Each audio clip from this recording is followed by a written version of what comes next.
Salam Jeda 3 menit. Saudara-saudariku, hari ini 15 Juli kita merayakan peringatan Santo Bonaventura, Uskup dan Pujangga Gereja.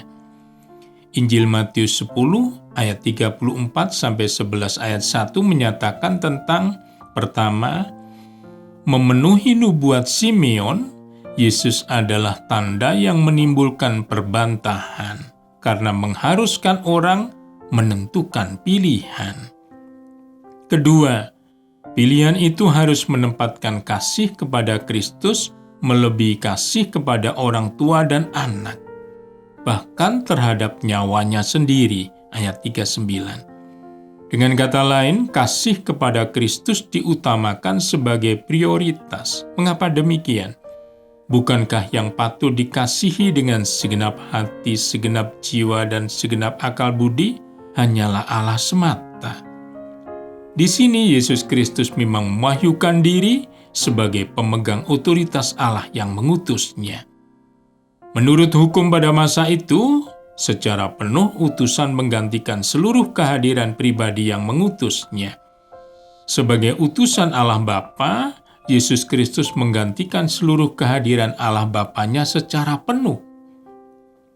Selain sebagai utusan, gelar anak yang dikenakan dalam diri Yesus juga berarti sehakikat dengan Allah sebagai Bapa.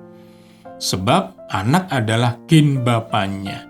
Yesus adalah wajah Allah yang diperlihatkan kepada dunia manusia.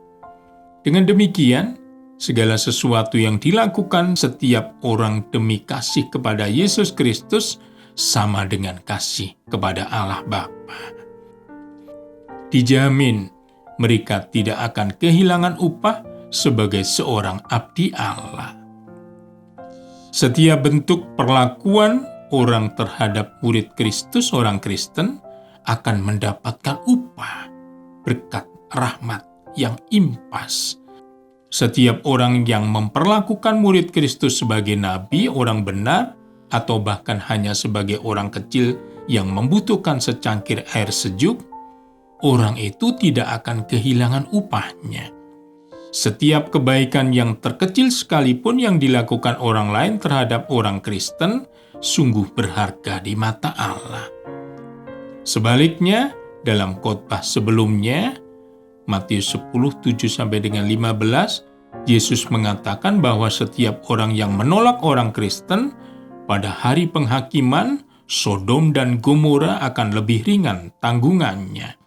Dengan kata lain, mereka akan menanggung penghakiman yang sangat berat. Saudara, semoga dengan pewartaan Injil suci ini, diteguhkanlah iman kita, karena terbukti Tuhan Yesus begitu mengasihi kita. Santo Bonaventura, doakanlah kami. Berkat Tuhan dan salam jeda 3 menit.